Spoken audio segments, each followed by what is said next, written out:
तो जैसा कि लास्ट एपिसोड में हम लोगों ने देखा था कि योंग फाई एक मास्टर के साथ फाइट कर रहा होता है जो कि 4th लेवल के पीक पे था। वो इतना ज्यादा खतरनाक होता है कि वो योंग फाई को उसके एविल फॉर्म में भी बहुत ही बुरी तरह से पछाड़ रहा था, मगर योंग फाई हार मानने को तैयार नहीं था। वो चेंशी को बचाने के लिए अपनी आखिरी लिमिट तक चला जाता है और अपनी ब्लड रिवर्सल टेक्निक को यूज करता है।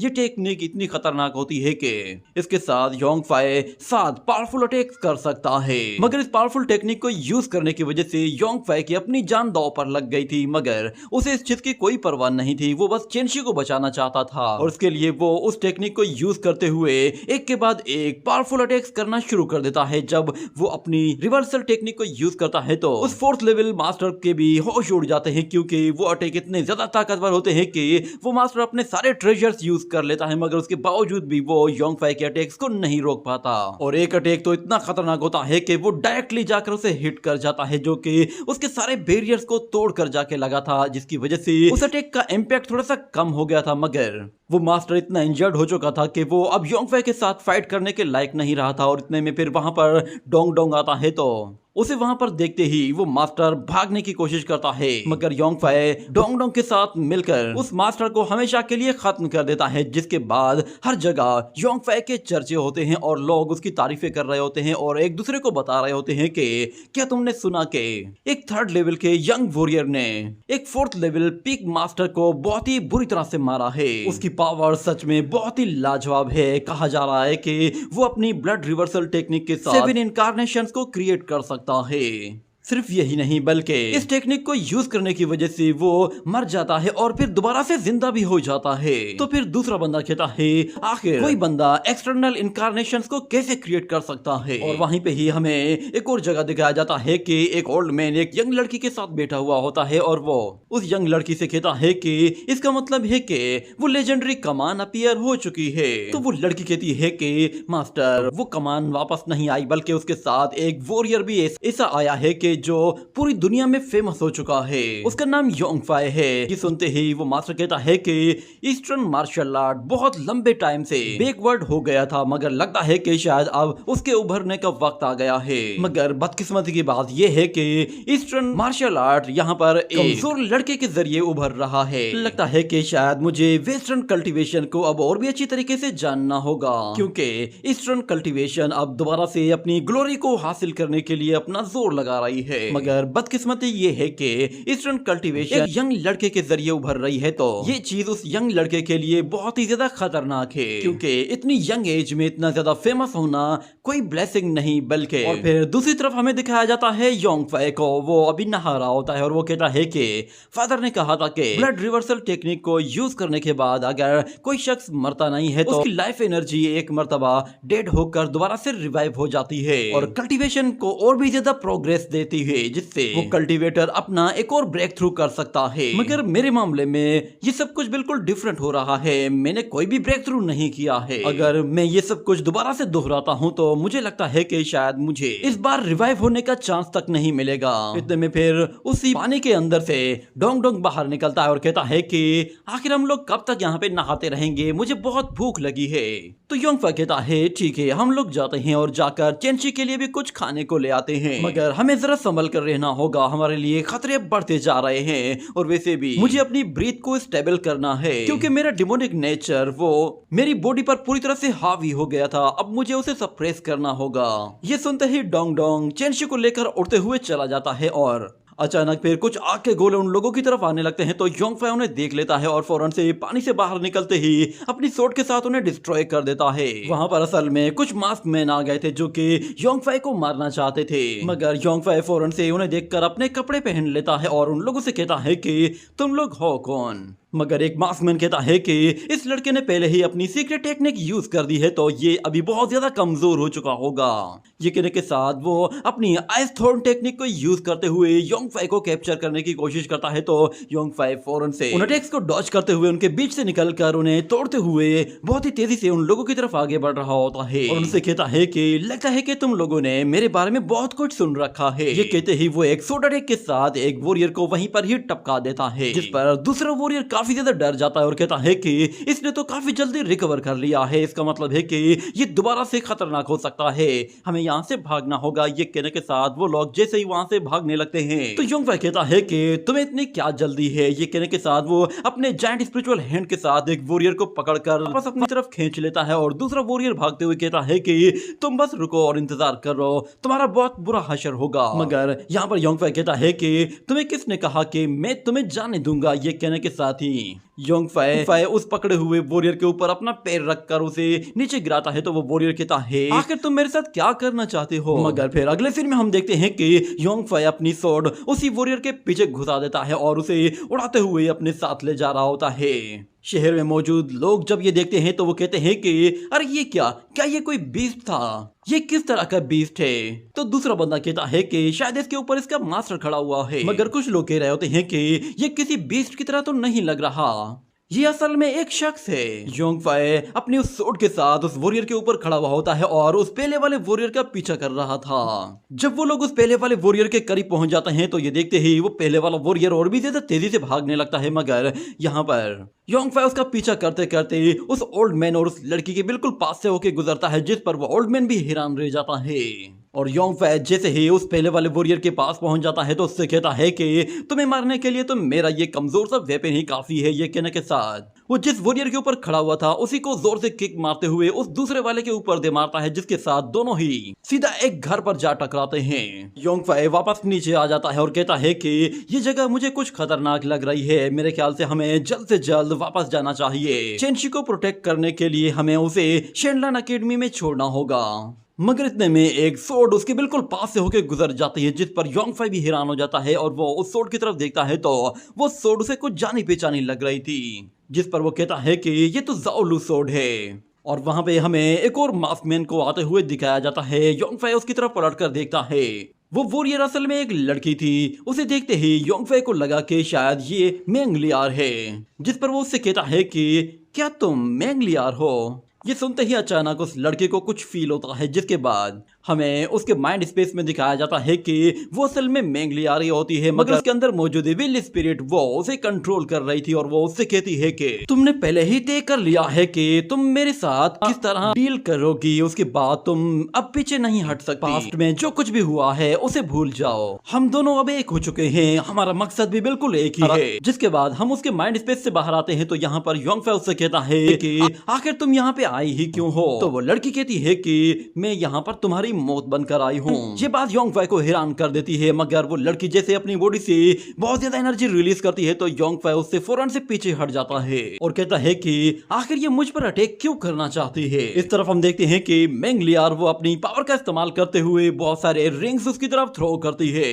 तो योंगफाई कहता है कि क्या हुआ है तुम्हें, आखिर तुम इस तरह बिहेव क्यों कर रही हो, क्या तुम्हारे और मेरे बीच में कोई मिसअंडरस्टैंडिंग हुई है। ये कहते हुए वो अपनी स्वॉर्ड के साथ उसके अटैक्स को ब्लॉक कर रहा होता है और उसकी तरफ आगे बढ़ता ही जा रहा था। मगर यहाँ पर मेंग लियार वो अपनी जगह पर खड़ी रहती है और उसके ऊपर वेपन्स थ्रो किए जा रही थी, मगर जैसे ही योंगफाई उसके करीब पहुंचकर अपनी स्वॉर्ड के साथ उस पर वार करता है तो मेंग लियार बहुत ही आसानी से उस स्वॉर्ड को रोक लेती है। ये देखकर योंगफाई हैरान हो जाता है कि इसने अपनी फिंगर्स के साथ उस अटैक को रोक लिया है और मेंग लियार उस पर अटैक कर पाती इससे पहले ही योंगफाई वहां से फौरन से पीछे चला जाता है और फिर मेंग लियार उसके ऊपर दोबारा से उन्हीं गोल्डन रिंग्स के साथ हमला करती है तो योंगफाई फिर से उसी स्वॉर्ड को यूज करते हुए उन सारे के सारे रिंग्स को अपने आप से दूर हटा देता है। और वो लड़की जैसे ही उसके करीब आकर उस पर स्वॉर्ड अटैक करने वाली होती है तो अचानक उसे फील होता है कि जैसे कोई आ रहा है।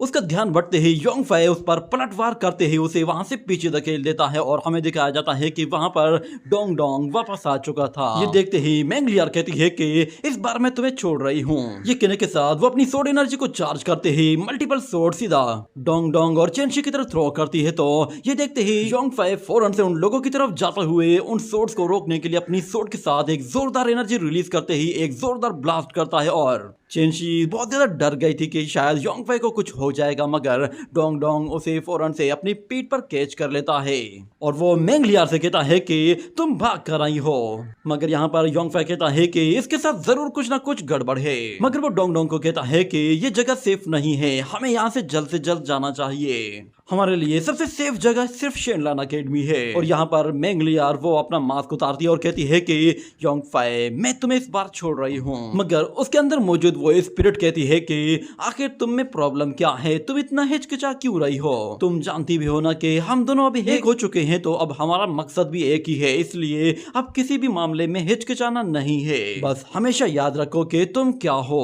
तुम असल में मैं ही हूँ, हम दोनों एक हैं। और इस तरफ योंगफाई डोंग डोंग के साथ वहां से दूर जा रहा होता है और वो कहता है कि आखिर मेंगलियर को हुआ क्या था, वो मुझ पर अटैक क्यों कर रही थी और उसने लास्ट में जो कहा उसका मतलब क्या था। मगर फिर उसे फ्लैशबैक में याद आता है कि जब लास्ट टाइम वो शेनलान एकेडमी में मिले थे तो उस वक्त मेंगलियर उससे कह रही थी कि अगर हम दोनों एक दूसरे के अगेंस्ट हो गए तो फिर क्या होगा। तो योंगफाई ने कहा था कि हम दोनों फिर भी दोस्त रहेंगे। ये याद आने के बाद कहता है कि चलो छोड़ो इसे, फिलहाल हमें चेंशी को लेकर जाना है। वो चेंशी से कहता है कि तुम बेफिक्र हो जाओ, तुम्हारी इंजरीज बस आधे दिन में ही हील हो जाएंगी। और वो दिल ही दिल में कहता है कि इस लड़की के पास जिस तरह की कॉन्स्टिट्यूशन पावर है, हर तरह का कल्टीवेटर इस तरह की पावर को अचीव करना चाहता है। वो लोग वहां से जैसे ही आगे जाने लगते हैं तो हमें दिखाया जाता है कि योंगफाई की बॉडी से एक एनर्जी बाहर निकलती है, वो असल में जेड रुई थी। उसे वहां पर देखकर चेंशी हैरान हो जाती है कि ये क्या चीज है, और योंगफाई भी कहता है कि जेड रुई ये कैसे बाहर आ गई। मगर चेंशी कहती है कि ब्रदर ये क्या चीज है, और मुझे ऐसा क्यों फील हो रहा है कि जैसे इस जेड रुई के अंदर से किसी की आवाज आ रही है।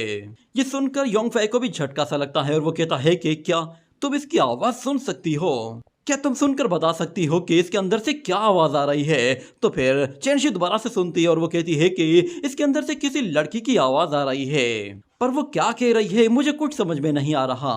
तो योंगफाई कहता है अच्छा, तो अब समझ में आया कि कुछ देर पहले जो मैंने आवाज सुनी थी वो कोई इल्यूजन नहीं था, बल्कि वो बिल्कुल रियल था। मगर ये कैसे पॉसिबल हो सकता है, आखिर कोई शख्स जेड रुई के अंदर कैसे रह सकता है। मगर उसे दिखाई देता है कि वहां पर अचानक से कुछ बहुत ही खतरनाक क्लाउड्स आते जा रहे हैं, वो जमीन के नीचे से निकल रहे थे। उसे देखते ही जेड रुई भी सिग्नल देना शुरू कर देती है, मगर योंगफाई वो समझ जाता है कि जेड रुई यहाँ पे इन क्लाउड्स के करीब जाते ही मुझे सिग्नल दे रही है, जरूर यहाँ पे कुछ ना कुछ मौजूद है। यहाँ पर आसमान बिल्कुल साफ है, मगर ये जगह पूरी तरह से फ्यूम से भरी हुई है। मैं फील कर पा रहा हूँ कि यहाँ पे नीचे कोई बहुत ही खतरनाक चीज होनी चाहिए। वो देखता है कि वहां पर उन क्लाउड्स के बीच में से एक ऐसा पोर्टल बना हुआ है कि जो एक गुफा के अंदर जा रहा है, और उस गुफा के अंदर हमें एक जायंट स्टैचू को दिखाया जाता है जिसके विंग्स भी होते हैं, और उसकी चेस्ट पर एक अजीब सा फायर मार्क भी बना हुआ होता है। और देखते ही देखते अचानक वो स्टैचू जैसे अपनी आंख खोलता है तो योंगफाई काफी ज्यादा डर जाता है और वो कहता है कि पता नहीं ये क्या चीज है, मगर मुझे ज्यादा रिस्क नहीं लेना चाहिए। वो फौरन से डोंग डोंग को कहता है कि हमें जल्द से जल्द जाना है और शेनलान एकेडमी पहुंचना है। सुनते ही डोंग डोंग फौरन से शेनलान एकेडमी का रुख करता है, और दूसरी तरफ योंगफाई वो काफी ज्यादा सोच में पड़ गया था कि आखिर 10,000 साल पहले गॉड्स और डीमंस वो कैसे गायब हो गए, और मैं गॉड सिमिट्री के अंदर से दोबारा रिवाइव कैसे हुआ हूँ। लगता है कि शायद मैं जिस हकीकत के बारे में जानना चाहता हूँ वो हिस्ट्री में कहीं गुम हो गई है। आजकल की जनरेशन वो काफी ज्यादा स्ट्रॉन्ग बन चुकी है, पता नहीं मैं आजकल के दौर में अपनी हिस्ट्री के बारे में जान पाऊंगा या नहीं। मगर यहाँ पर डोंग डोंग कहता है कि योंगफाई कोई आ रहा है। हमें दिखाया जाता है उन लोगों के सामने 2 ड्रैगन्स होते हैं और उनके सामने 2 वॉरियर्स भी होते हैं। वो वॉरियर्स योंगफाई को कहते हैं कि योंगफाई तुम्हें हमारे सेक्ट के डीन ने इनवाइट किया है, प्लीज हमारे साथ चलो। तो योंगफाई उन लोगों के साथ जाने के लिए राजी हो जाता है। अगले सीन में हमें दिखाया जाता है कि योंगफाई कुछ मास्टर्स के साथ बैठा हुआ होता है और वो लोग कहते हैं कि हमने तुम्हें यहाँ पे इसलिए बुलाया है ताकि हम तुम्हें डेथ जेडी और रिबेल के बारे में बता सके। ये सुनकर योंगफाई हैरान होता है कि डेथ जेडी और रिबेल इसका क्या मतलब है। तो फिर वहां पे मौजूद एल्डर उ यानमिंग उससे कहता है कि हिस्ट्री ऑफ गॉड्स के हिसाब से माउंटेन की डेप्थ में एक ऐसा जेडी वॉरियर है जिसने खुद को छुपा रखा है। वो एक एंशिएंट वॉरियर है जो कि हजारों सालों से यहाँ पे मौजूद था, और ये कहा जाता है कि वो जेडी रिबेल हमेशा तभी ओपन होती है जब कई 100 साल के बाद कोई जेडी उसके करीब पहुंचती है। और फिर वहां पे डीन जेंग भी उससे कहता है कि वहाँ उस माउंटेन के अंदर जो कोई भी है वो अचानक से जिंदा हो सकता है। उसकी पावर इतनी खतरनाक है कि उसे कोई भी नहीं रोक पाएगा। वो शख्स है तो डेड, मगर जेडी पावर की वजह से वो जिंदा हो जाता है। तो योंगफै कहता है अच्छा तो उसकी बॉडी डेड है मगर उसका हार्ट वो अब भी जिंदा है। तो फिर एल्डर यानमिंग कहता है कि हिस्ट्री भी उसके बारे में क्लियर नहीं है कि वो एक डीमन है या फिर कोई गॉड है, मगर दोनों सूरतों में वो हमारे लिए ज्यादा खतरनाक है, क्योंकि इसके बारे में कहा जाता है कि उसकी पावर इतनी खतरनाक है कि वो अकेला ही पूरी दुनिया पर डोमिनेट कर सकता है। मगर योंगफै खड़ा होकर कहता है कि डीन प्लीज मुझे इजाजत दीजिए, मैं वहां पर उस जेडी माउंटेन में जाकर पता लगाना चाहता हूँ। हो सकता है कि शायद वहां पे मुझे हिस्ट्री के बारे में बहुत कुछ मालूम पड़ जाए। मगर एल्डर यानमिंग कहता है कि अगर हमारे एंसेस्टर्स ने इसके बारे में जो पता लगाया था वो बिल्कुल सच है तो फिर इसका मतलब है कि उस डेथ जेडी वैली में बहुत सारी छोटी छोटी वैलीज होंगी। अगर हमें उनके बारे में पता चल जाता है तो हमारी शेनलन अकेडमी के लिए ये बहुत ही अच्छा होगा, मगर वहां पर अकेले जाना कुछ ज्यादा ही खतरनाक हो सकता है। और ऊपर से शेनलन अकेडमी के डिसाइपल होने के नाते तुम्हें वहां पर बिला वजह जाकर अपनी जान कुर्बान करने की कोई जरूरत नहीं। मगर डीन जेंग कहता है कि अगर डेथ जेडी के बारे में न्यूज आउट हो गई तो फिर हर कोई शख्स वहां पर जाने की कोशिश करेगा और वहां से कीमती ट्रेजर चुराने की कोशिश करेगा। वो सीक्रेट प्लेस एक एंशिएंट प्लेस है तो हर कोई जानता है कि वहां पर क्या कुछ हो सकता है। तो फिर योंगफै कहता है कि क्या आप लोग यहाँ पर बैठकर बाकी सेक्ट को वहां से वो सारे ट्रेजर्स चुराने दोगे? मुझे नहीं लगता कि आप लोग इतने बेवकूफ हैं कि आप लोग यहाँ पर हाथ धरे बैठे रहेंगे। ये कहने के साथ ये सीन यहीं पे ही कट होता है और हम कुछ बर्ड्स को उड़ते हुए देखते हैं। उनके पैरों में कोई चिट बंधी हुई होती है। मगर फिर अगले ही सीन हमें दिखाया जाता है कि योंगफै जब सो रहा होता है तो वो अभी भी उस जेडी के बारे में ही सोच रहा होता है और वो कहता है कि आखिर 10,000 साल से वो जगह अभी भी यहाँ पे कैसे मौजूद है? क्या उसका गॉड और डीमंस की डेथ के साथ कोई लेना देना है? मगर जहाँ पर डोंग डोंग सो रहा होता है वहां पर कुछ अजीब सा हो रहा था। उसके आसपास बहुत ज्यादा स्पिरिचुअल एनर्जी इकट्ठा होना शुरू हो गई थी जो कि जमीन से उसकी बॉडी के अंदर जा रही थी। मगर डोंग डोंग को इसके बारे में कोई भी आइडिया नहीं था। पर जब सुबह होती है तो फिर योंगफै को कुछ लोगों की आवाजें सुनाई देने लगती हैं जो कि उसके कमरे के पास से ही आ रही थी। ये सुनते ही वो कहता है कि आखिर बाहर शोर किस चीज का है। वो जैसे ही वहां पर जाता है तो देखता है कि वहां पर मास्टर्स और डिसाइपल सारे एक जगह जमा हो गए हैं, जिस पर उसे हैरानी होती है कि आखिर यहाँ पे चल क्या रहा है। मगर जब उसे वहां पर डोंग डोंग दिखाई देता है तो वो भी हैरान हो जाता है और कहता है ये इसके साथ क्या हुआ है। डोंग डोंग असल में एक स्पिरिचुअल एरे के अंदर बंद होता है और उसे काफी ज्यादा तकलीफ हो रही थी। और जब वो योंगफै को वहां पर देखता है तो वो योंगफै से कहता है कि योंगफै प्लीज मेरे करीब मत आना, मेरी बॉडी बहुत ज्यादा हॉट हो चुकी है, मेरे साथ कुछ भी हो सकता है। मगर देखते ही देखते अचानक डोंग की बॉडी से एक अजीब तरह की स्पिरिचुअल बॉडी रिलीज होती है, जिसे देखकर योंगफै कहता है कि ये तो ईस्टर्न विंग ड्रैगन है। और एल्डर यानमिंग कहता है कि क्या ये ईस्टर्न और वेस्टर्न विंग ड्रैगन है? मगर इसका ब्लड लाइन वो तो ईस्टर्न और वेस्टर्न ब्लड लाइन से भी काफी ज्यादा ऊपर का लग रहा है। वो उन लोगों को बताता है कि ये इवोल्व होने वाला है, यानी कि ये 5th रैंक से अब 6th रैंक में जाने वाला है। यहाँ पर डोंग डोंग अपनी बॉडी के अंदर काफी ज्यादा एनर्जी को फील कर रहा होता है और ब्रेक थ्रू करने के लिए पूरी तरह से रेडी हो चुका था। और यहाँ पर एल्डर यानमिंग कहता है कि जब तुम इस ड्रैगन को यहाँ पर लेकर आए थे तब मैं काफी कंफ्यूज था। मैं ये सोचकर परेशान था कि आखिर तुम्हारे साथ एक 5th रैंक का होली ड्रैगन कैसे हो सकता है, क्योंकि उसकी बॉडी बिल्कुल यंग थी और मेंटेलिटी भी एक बच्चे वाली थी। मगर असल में ये होली ड्रैगन 5th रैंकिंग से काफी ऊपर के लेवल का है।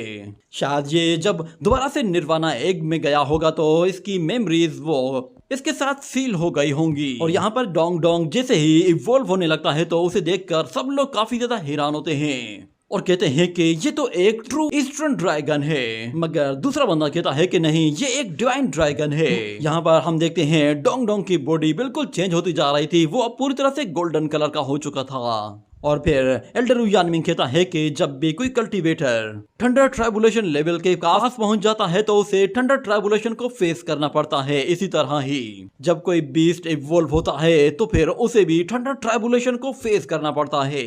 इतना कहने की ही देर थी कि वहां पर थंडर ट्राइबुलेशन अपीयर होती है और हर जगह क्लाउड्स आ जाते हैं। ये देखकर योंगफै कहता है कि बेबी ड्रैगन तुम्हें हर सूरत ब्रेक थ्रू करना ही है। अगर तुम इस ट्राइबुलेशन से पास हो जाते हो तो फिर मैं तुमसे वादा करता हूँ कि मैं तुम्हें चिकन रोस्ट की ट्रीट दूंगा।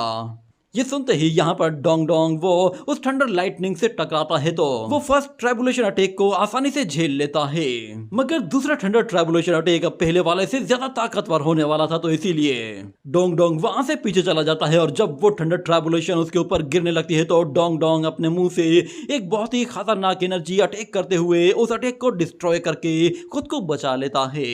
ये देखकर सब लोग यही समझ रहे थे कि डोंग डोंग इस ट्राइबुलेशन को बहुत ही आसानी से पास कर लेगा। मगर अभी भी उस थंडर ट्राइबुलेशन का लास्ट अटैक रहता था, जो कि अब उन पहले वाले अटैक से भी ज्यादा ताकतवर होने वाला था। ये देखते ही सब लोग काफी ज्यादा परेशान हो गए थे कि पता नहीं उसका लास्ट अटैक कैसा होगा। मगर देखते ही देखते जमीन से बहुत ज्यादा स्पिरिचुअल एनर्जी निकलकर सीधा डोंग डोंग की बॉडी की तरफ जाने लगती है। वो सारी एनर्जी डोंग डोंग की बॉडी के अंदर जाकर एब्जॉर्ब हो जाती है, तो उससे डोंग डोंग बहुत ज्यादा चार्ज हो जाता है और उसके अंदर एक भरपूर एनर्जी आ जाती है। और दूसरी तरफ से वो थंडर लाइटनिंग जैसे उसके ऊपर गिरने वाली होती है, तो डोंग डोंग अपनी बॉडी से एक गोल्डन लाइटनिंग एनर्जी रिलीज करते हुए तेजी से उस लाइटनिंग से जाकर टकरा जाता है। और सब लोग डोंग डोंग को देख रहे होते हैं कि पता नहीं वो सरवाइव कर पाया या नहीं, मगर वो अभी भी आसमान में उड़ रहा होता है। और सब लोग काफी खुश होते हैं और कहते हैं फाइनली उसने ब्रेक थ्रू कर लिया। चेन शी और फिर योंग फाई दोनों ही उसके लिए काफी ज्यादा खुश होते हैं। और डोंग डोंग फौरन से उन लोगों के पास नीचे आ जाता है और यहाँ पे हमें दिखाया जाता है कि उस फ्यूम के अंदर से कुछ हलचल होने लगती है। और यहाँ पर योंग फाई उस डोंग डोंग से कह रहा होता है कि तुम घबराओ मत, कुछ देर में हम लोग मार्केट जाएंगे, मैं तुम्हारे लिए खुद वहां पर खाना बनाऊंगा। मगर देखते ही देखते वो डार्क क्लाउड्स वहां पर आ पहुंचते हैं, जिससे वहां पर हर जगह अंधेरा हो जाता है। और उसी के साथ ये एपिसोड यहीं पे ही एंड हो जाता है।